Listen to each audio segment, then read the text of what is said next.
이삭은 아브라함의 계획과 하나님의 인도하심으로 리브가를 아내로 맞았습니다.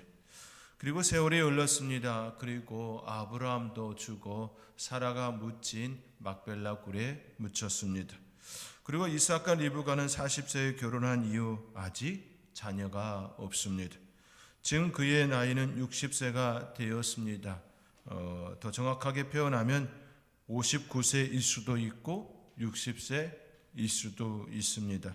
왜냐하면 오늘 본문 중에 오늘 26절에 보면 리브가가 그들을 낳을 때에 이삭이 60세였더라라고 하였기 때문에 그 해 낳아서 10달 동안 품에 안고 태어났으면 60세이겠지요. 그 전에 이제 한 해 전에 품고 또 60세 되던 해에 태어났으면 59세가 될 수도 있을 겁니다. 여튼 40세에 결혼하여 59세가 됐든 60세가 됐든 20년 가까이 자녀가 없었다라는 사실이 되는 것이지요. 무려 20년 동안 자녀가 없이 그들이 삶을 살았습니다. 이삭은 그의 아내가 임신하지 못함으로 하나님께 간구합니다. 그 기도에 하나님께서 들으시고 그의 아내 리브가가 임신하게 되었다라고 오늘 본문은 말씀하지요. 오늘 본문 21절에 이삭이 그의 아내가 임신하지 못함으로 그를 위하여 여호와께 간구하매 여호와께서 그의 간구를 들으셨으므로 그의 아내 리브가가 임신하였더라. 20년 동안 결혼 생활 가운데에 아이가 없었고 그로 인하여 이삭이 하나님 앞에 간구하며 하나님께서 그 기도를 들으시고 응답하여 주셨다라는 말씀이지요. 결혼한 가정에서 가장 바라는 소식 중에 하나는 자녀의 출산일 것입니다. 물론 현대사회는 가족 형태의 다양화가 일어나고 있지요. 그 중에 하나가 딩크족입니다. 딩크족이라 하면 자녀가 없이 자녀를 낳지 않고 맞벌이하는 가정을 의미합니다. 실제로 점점 현대사회에 아이 없이 우리끼리 잘 살자라고 하여 그렇게 살아가는 부부들도 생각보다 많이 있습니다. 또한 이제 하나님께서 자녀를 주지 아니하여서 그렇게 살아가는 그런 부부들도 있지요. 딩크족이 점점 늘어나고 있다라고 하는 건 현대 사회의 한 단면 이렇게 접근해 볼 수도 있습니다. 그러나 일반적이고 보통의 가정이라고 하면 결혼하면 자녀가 있기를 보편적으로 다 바라지요. 특별히 예전 시대라면 더더욱 더 자녀가 있기를 간절히 바랄 겁니다. 그러나 이삭은 결혼한 지 20년이 되었지만 아직 자녀가 없었다라고 성경은 말씀합니다. 이 모습을 통해 우리는 아브라함과 사라 사이에 있었던 하나님의 약속을 다시금 생각해야 합니다. 하나님께서는 아브라함에게 하늘의 무뼈를 보여주시며 후손의 축복을 약속하셨습니다. 그때 아브라함이 이를 믿으니 그의 의로 여기셨다라고 말씀하시지요. 창세기 15장 5절 6절 말씀에 그를 이끌고 밖으로 나가 이르시되 하늘을 우러러 무뼈를 셀 수 있나 보라. 또 그에게 이르시되 내 자손이 이와 같으리라. 이와 같으리라. 무뼈가 같이 셀 수 없을 정도로 너의 후손의 축복을 허락해 주시겠다라고 하는 하나님께서 아브라함에게 주신 약속이었습니다. 아브라함이 여호와를 믿으니 여호와께서 이를 그의 의로 여기시고라고 창세기 15장 5절 6절 말씀에 기록되어 있습니다. 하나님께서 아브라함에게 하신 후손의 축복은 다름 아닌 이삭을 통한 후손의 축복이었습니다. 그러나 이삭에게 아직 자녀가 없습니다. 이삭도 분명히 아버지 아브라함과 어머니 사라에게서 자신의 출생과 관련한 비밀을 들었을 것입니다. 이삭이 태어났고 그가 성장하면서 아브라함과 사라가 그에게 너의 출생은 이러이러해서 이렇게 태어났단다라는 이야기를 듣지 않을 리가 없지요. 왜냐하면 이 일은 하나님께서 그를 이 땅에 보내준 특별한 사건이기 때문이지요. 또한 아브라함이 이삭을 모리아산에서 드리려고 할 때에도 이미 이삭은 자신의 출생에 대한 비밀을 알고 있었을 겁니다. 그렇기에 하나님께서 아브라함에게 명령한 그 명령에 대하여 이삭이 아브라함을 거부하지 아니하고 거역하지 아니하고 순수히 그 제물로 그 단에 설 수 있었던 것이지요. 생각보다 이삭이 나이가 많은 그때였습니다. 무엇으로 짐작할 수 있냐면 나무를 이삭에게 매개했다라고 하는 말씀이 나오거든요. 그것을 볼 때에 이삭이 충분히 자기의 그 나무찜을 질 정도의 성장한 때라는 것을 생각해 볼 수 있습니다. 자기의 나무찜을 지고 그 나무 위에 자신이 놓여지는 상황인 것이지요. 충분히 아버지 아브라함을 거역할 수 있는 힘도 가졌고 그럼에도 불구하고 그 자리에 올라간 이삭입니다. 이미 하나님께서 그에게 주신 그 약속을 이미 그는 충분히 알고 있었다라는 것을 우리가 여러 가지 사건을 통하여 짐작해 볼 수 있는 것입니다. 그 사실을 알고 있는 이삭은 하나님께 더욱 간구할 수 있었을 겁니다. 마치 맡겨놓은 것을 달라고 하듯이 하나님 앞에 이야기할 수 있었을 겁니다. 하나님, 나의 아버지 아브라함에게 약속하지 않았습니까? 무뼈를 보여주며 후손의 축복을 약속하지 않았습니까? 그리고 아버지가 어머니의 경수가 끊어진 그때에 기적을 베풀어 주지 않았습니까? 나에게도 은혜를 허락해 주시옵소서라고 그렇게 간구하지 않았겠습니까? 이미 경험한 것이지요. 이미 장본인입니다. 일어날 수 없는 그 현장에 태어난 사람이 바로 이삭 본인인 것이죠. 당사자입니다. 이미 하나님께서 보여준 기적의 사건을 자기의 삶으로 지금 살아내고 있습니다. 그러니 하나님 앞에 당당하게 맡겨놓은 것처럼 달라고 하듯 기도하지 않았겠습니까? 하나님께서 약속하지 않았습니까? 나의 아버지에게 약속하지 않았습니까? 나에게도 허락하여 주옵소서라고 하는 그 기도가 일어났겠지요. 또 그 간구대로 이삭과 리브가 사이에 하나님께서 문을 열어주셔서 자녀가 잉태하는 축복을 갖게 되었습니다. 이삭의 간구와 하나님의 축복으로 리브가는 임신합니다. 우리는 이 사건을 통하여서 부모의 신앙이 자녀에게 어떻게 연결되어지는지 자연스레 보게 되는 겁니다. 아브라함과 사라가 자녀에게 이야기하지 않았다면 그는 당당하게 하나님 앞에 간구하지 못했을 겁니다. 하나님께서 그들에게 보여준 그 기적이 너라는 사실을 늘 얘기하며 들었고 성장한 이삭은 자연스레 하나님 앞에 간구할 수 있는 힘의 소유자가 된 것이지요. 그러므로 우리는 우리의 자녀들에게 내 자녀의 앞날에 대하여 이야기하기에 앞서서 내가 만난 하나님, 그 하나님을 이야기해야 하는 것이지요. 하나님께서 너의 앞길을 축복해 주실 거야, 그 얘기에 앞서서 하나님께서 나의 삶에 이렇게 만나 주셔서 내 삶이 이렇게 되었단다라는 얘기를 하면 자연스레 그 신앙이 내 자녀에게 연결되는 것이지요. 강요하는 것이 아니라 내가 경험한 그 경험을 이야기하는 것입니다. 하나님께서 베풀어 주신 그 기적을 이야기하는 것입니다. 이것이 신앙 교육이고 훈련이라는 사실을 이삭을 통하여 우리는 배워야 하는 것이지요. 여튼 이삭의 간구와 하나님의 축복으로 리브가가 임신합니다. 그런데 그녀의 임신은 또 다른 고민으로 연결되지요. 그녀의 임신은 쌍태 임신이었습니다. 그리고 태 속에서 서로 싸우는 일이 일어납니다. 이에 리브가가 하나님께 여쭙죠. 그리고 하나님으로부터 장차 있을 일에 대하여 듣게 됩니다.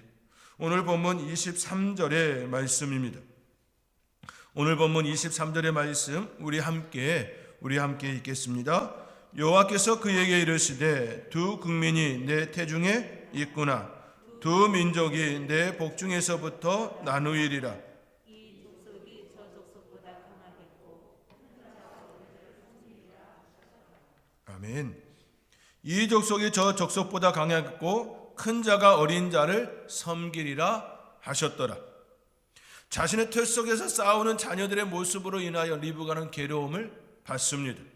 그리고 그 괴로움을 하나님께 기도로 호소하지요. 토로합니다. 하나님 어찌해야 합니까? 라고 하는 기도를 한 것이지요. 우리의 신앙의 모습도 우리의 신앙도 이와 같아야 합니다. 우리의 삶의 자리에 원하든 원하지 않든 어려운 일이 일어날 수 있지요. 괴로운 일이 일어날 수 있습니다. 내가 알 수 없는 그 일들이 일어날 수 있습니다. 그때 우리의 선택은 하나님께 나의 괴로움을 토로하는 것입니다. 그 누구에 앞서서 내 하나님 앞에 나의 삶을 고백하는 것입니다. 하나님, 지금 내가 이러이러한 일로 너무나도 괴롭습니다. 하나님, 어찌해야 합니까? 라고 하는 그 기도가 우리 가운데 있어야 하는 것이지요. 우리의 삶과 우리의 마음을 가장 잘 아시는 우리의 하나님께서는 또한 우리의 앞길을 가장 선하게 역사하시기를 원하시는 우리 하나님께서 길을 열어주시고 해답을 주실 것입니다. 그 하나님을 믿는다면 우리가 기도하지 않을 일이 결코 없는 것이지요. 내가 내 하나님을 확신한다면 내 삶의 자리에서 내가 하나님을 경험한 그것이 많으면 많을수록 더욱더 기도하게 될 겁니다. 리브가 역시 하나님을 안 자녀였음을 이 사건을 통하여 더욱더 보게 되어집니다. 그가 하나님 앞에 기도하지요. 그리하여 하나님께로부터 그가 응답을 받습니다. 자신의 괴로움을 하나님께 기도하고 그 괴로움에 대하여 하나님께서 그에게 응답하여 주셨습니다. 그 응답은 큰 자가 어린 자를 섬기리라는 말씀이었습니다. 이 족속이 저 족보다 강할 거라고 하는 말씀이었습니다. 이 말씀을 들은 리브가는 많은 생각을 하였겠지요. 큰 자가 어린 자를 섬기라는 이 말씀은 결코 유쾌한 이야기만은 아니었을 겁니다. 보편의 생각이라면 또 보통의 가정이라면 큰 자가 잘되어 작은 자들 보살펴 주기를 바라는 것이 보편의 생각입니다. 우리나라도 이러한 모습이 매우 강하지요. 특히 유교 문화권에서는 더더욱더 강하지요. 장유유서라는 말도 그냥 나오지 않았지요. 장유유서라는 말이 나왔다라고 하는 것은 그만큼 그것을 강조하고 있음에 대한 하나의 모습입니다. 이것이 보편적인 사고 속에서 일어나는 모습인 것이지요. 리브가 역시 하나님으로부터 이 말씀을 들었을 때에 여러 생각이 들었을 겁니다. 큰 자가 작은 자를 섬긴다라고 할 때에 어떤 마음이었을까요? 큰 자가 어디가 약한가? 어디가 문제가 있나? 이런 생각도 할 수 있었겠지요. 작은 자가 너무 거센가? 이런 생각도 보암직할 겁니다. 태어나기 전까지 여러 다양한 생각들을 하였겠지요. 그러면서 기도하지 않았겠습니까? 하나님, 이 자녀들이 하나님의 은혜 가운데 성장하고 하나님의 은혜를 입기를 원합니다라는 기도를 끊임없이 하지 않았겠습니까? 그뿐만 아니라 하나님께서 그에게 주신 그 응답을 품고 살지 않았겠습니까? 하나님께서 주신 이 말씀이 무엇을 의미하는 것입니까? 라는 그 기도가 계속해서 일어나지 않았겠습니까? 하나님의 말씀이 우리에게 임한다라고 하는 건 바로 그것이지요. 하나님의 말씀을 계속 내 마음에 품고 곱씹고 또 곱씹는 그 일이 일어나게 되는 것입니다. 하나님의 말씀을 받는다라는 건 바로 이러한 의미가 있습니다. 하나님의 말씀이 여러분 가운데 일어났을 때에 그 말씀을 붙들고 또 씨름하며 하나님의 은혜를 구할 수 있는 저와 여러분의 삶이 되어줄 수 있기를 주님의 이름으로 축원드립니다. 우리는 여기서 매우 중요한 신학의 한 주제를 또 접하게 됩니다. 그것은 다름 아닌 애정론입니다. 하나님께서 리브가에게 말씀하시지요. 이 족속이 저 족속보다 강하겠고 큰 자가 어린 자를 섬기리라 하셨더라라는 말씀을 통하여서 이런 생각을 하게 될 겁니다. 하나님께서 반드시 그렇게 하실 것인가? 라고 하는 측면인 것이지요. 우리는 오늘 본문을 읽으면서 애정론의 관점으로 접근하기가 매우 쉽습니다. 그 관점으로 보면 하나님께서 어린 자를 큰 자보다 높이 세우시겠다는 뜻을 가지고 그렇게 행하시겠다라고 하는 의지나 뜻으로 받아들일 수 있을 겁니다. 그렇게 접근하고 생각하고 해석할 가능성이 매우 높지요.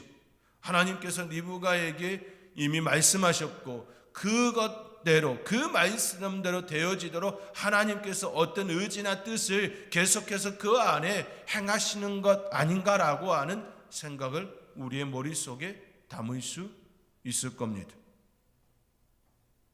그런데 오늘 보면 전체의 내용을 접근하면 하나님께서 큰 자가 어린 자를 섬기겠다는 이 말씀은 애정론의 개념이 아님을 더 확실하게 엿볼 수 있게 합니다. 이어지는 말씀을 통하여서 왜 그렇게 되는지에 대하여 명확하게 설명하여 주고 있는 것이지요. 하나님께서 리브가에 주신 이 말씀은 애정론이라기보다는 그에게 장차 있을 일에 대한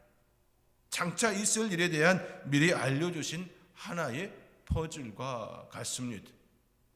그의 안에 괴로움에 대하여 하나님께서 그에게 그의 마음속에 평안함을 주시기 위한 하나의 퍼즐과 같은 것이지요. 특히 쌍떼의 싸움으로 인하여 그 괴로움을 가지고 하나님께 간구하였을 때 그에게 주신 말씀이셨습니다.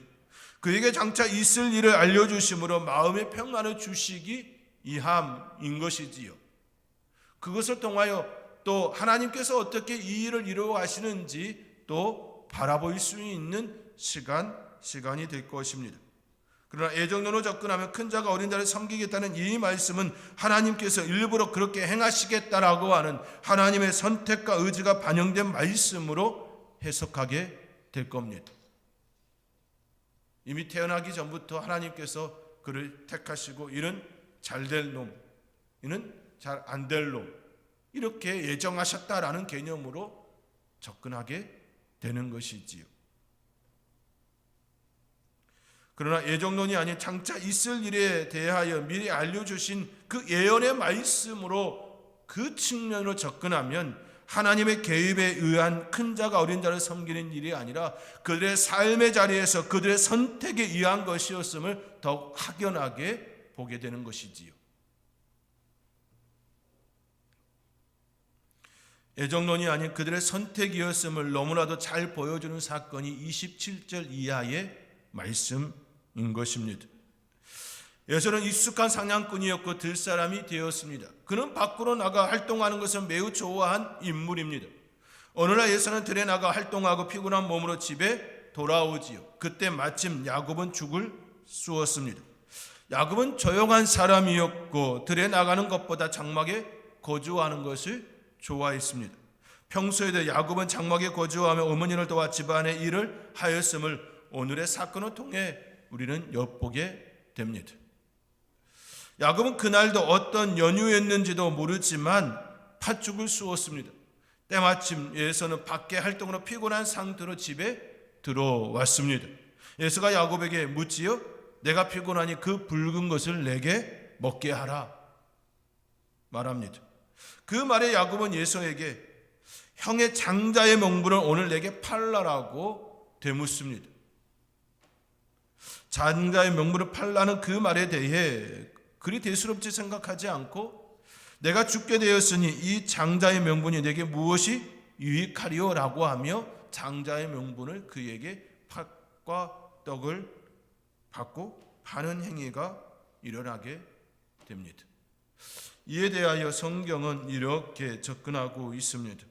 34절 말씀에 우리 함께 오늘 본문 34절의 말씀 우리 함께 읽겠습니다. 야곱이 떡과 팥죽을 에서에게 주매 에서가 먹으며 마시고 일어나 갔으니 에서가 장자의 명분을 가볍게 여김이었더라. 가볍게 여김이었더라라고 말씀하고 있습니다. 큰 자가 작은 자를 섬기는 그 일은 결국 그의 대수롭게 생각하지 않는 장자의 명분, 그리하여 가볍게 여기는 그 사건을 통하여 하나님의 축복을 거부하는 사건이 되었다라는 것이지요. 결국 에서와 야곱 두 사람의 선택에 따라 너무나 다 달라진 그들의 인생이 되어짐을 우리는 엿보게 되는 것입니다. 우리는 이 사건을 통해 하나님께서 리브가에 알려주었던 큰 자가 어린 자를 섬기라는 말씀의 의미를 더욱 선명하게 깨닫게 되는 것입니다. 하나님께서 에서에게 장자의 축복을 주고자 하여도 에서가 받을 수 있는 그릇이 되지 못한 것입니다. 스스로 이미 가진 축복을 대수롭지 않게 여기고 장자의 명분을 가볍게 여김으로 하나님께서 그에게 주고자 하여도 받을 수 없는 상태에 이르게 된 것이지요. 하나님께서는 이 일을 아심이었습니다. 하나님께서는 이 일을 아심이었습니다. 애정론에 의한 부분이 아니라 그들의 선택이, 그들의 마음이 그곳에 있지 않았다라는 것이지요. 야곱은 성장하면서 하나님의 축복에 대하여, 장자의 명분에 대하여 계속해서 목말라 하고 있었고 그것을 얻고자 하였던 것이고, 에서는 그렇지 않았다라는 것입니다. 들에 나가 사냥하며 그것에 대하여 자기 스스로 할 수 있다라고 하는, 하나님보다 자기의 힘을 더 의지하는 에서의 그 모습은 결국 장자의 명분을 소홀히 여기는 그런 모습까지 이어졌음을 보게 되는 것이지요. 스스로 이미 가진 축복을 대수롭게 여기지 않는다면 과연 하나님께서 그것을 주실까요? 내가 하나님의 자녀라는 이 특권을 귀하게 여기고 그 은혜 가운데 살려고 하는 이에게 하나님께서 더 큰 축복으로 역사하지 않겠습니까? 그런데 내 스스로 하나님의 자녀라는 이 특권에 대하여 가벼이 여긴다면 과연 하나님께서 그 은혜를 누릴 수 있도록 끊임없는 축복을 허락하여 주실까요? 결코 그렇지 않을 것입니다. 에서와 야곱의 이 하나의 사건을 통하여 우리는 우리의 삶의 자리에서 무엇을 선택해야 하며 무엇을 바라보고 살아가야 될지를 분명하게 깨닫습니다. 하나님께서 주고자 해도 받을 수 없는 상황이 되었음을 우리는 보아야 합니다. 하나님께서는 미리 아심이었습니다. 하나님의 시간은 미래나 현재나 과거나 하나님의 소안에 있습니다. 어느 시간이 하나님은 구애받지 않으심이지요. 과거나 현재나 미래나 하나님의 시간 안에 있음이지. 우리는 종종 우리의 시각으로 하나님을 바라볼 때가 있습니다. 우리는 결코 과거로 돌아갈 수 없지요. 결코 미래로 돌아갈 수 없습니다. 늘 현재만을 살아가는 존재이지요. 그 시각으로 우리가 종종 하나님을 바라볼 때가 있습니다. 그러나 그렇지 않지요. 하나님은 시간 속에 얽매이지 않습니다. 시간을 초월하여 계시기도 하고 시간 안으로 내재하여 들어오시기도 하십니다. 시간 안에 들어온 내재한 사건이 예수님이 이 땅에 오신 사건이었고 또 성령님께서 우리와 함께 하시는 그 사건들을 통해서 우리가 깨닫습니다. 우리 하나님은 미래의 눈을 현재로 바라볼 수도 있고 현재의 눈으로 과거를 볼 수도 있으며 또 현재의 눈으로 미래를 바라볼 수 있고 어느 곳에 얽매이지 않고 볼 수 있는 하나님이시지요. 마치 하늘에서 지상을 보는 것과 같은 이치라고 설명할 수 있을 겁니다. 명절이 되어지면 기성길이나 귀경길의 혼잡함을 관측하기 위해 헬리콥터나 CCTV를 통하여 교통 상황을 체크합니다. 점검하지요. 지상에 있는 차량은 당장 그 앞에 있는 상황만 보게 됩니다. 그러나 헬리콥터나 CCTV로 보면 내 앞서 먼 곳까지 이미 교통 상황을 다 보는 것과 같지요. 앞에 있는 것 미리 볼 수 있는 모습과 같습니다. 마치 이런 모습인 것이지요. 우리 하나님의 눈으로 보면 우리 인간의 시간은 현재보다 그 미래의 시간까지도 보시고 하나님께서 미리 주실 수 있는 분이심을 우리는 생각해야 하는 것입니다. CCTV나 헬리콥터에서 본 그 교통 상황에 대하여서 우리는 매우 중요하게 유용하게 또 쓰이지 않습니까? 하나님의 눈으로 보면 우리의 시간도 마찬가지가 되는 것이지요. 하나님께서는 시간의 구애를 받지 않으시기에 장차 있을 일에 대하여 우리의 때에 따라 알려주시지요. 그거를 예언 이렇게 접근되어질 때가 있음은 알 필요가 있습니다. 그리고 그 일에 대하여 마음의 준비가 되도록 하기도 하지요. 그러므로 우리 시간 속에 중요한 것은 애정론으로 지금의 나의 삶을 접근하는 것보다 현재 내가 무엇을 선택하는 것이 하나님께서 원하시는지 분별할 수 있도록 하나님 앞에 은혜를 구하는 것, 이것이 더 중요한 것입니다. 애정론보다 더 중요한 것은 나의 선택이 옳은 선택인지 아닌지 분별할 수 있는 능력을 키우는 것입니다. 그러할 때 하나님의 은혜를 더욱 풍성하게 입으며 살아갈 수 있게 됩니다. 그 은혜를 따라 삶을 살아가는 복된 성도님들이 다 될 수 있기를 주님의 이름으로 축원드립니다. 기도하겠습니다.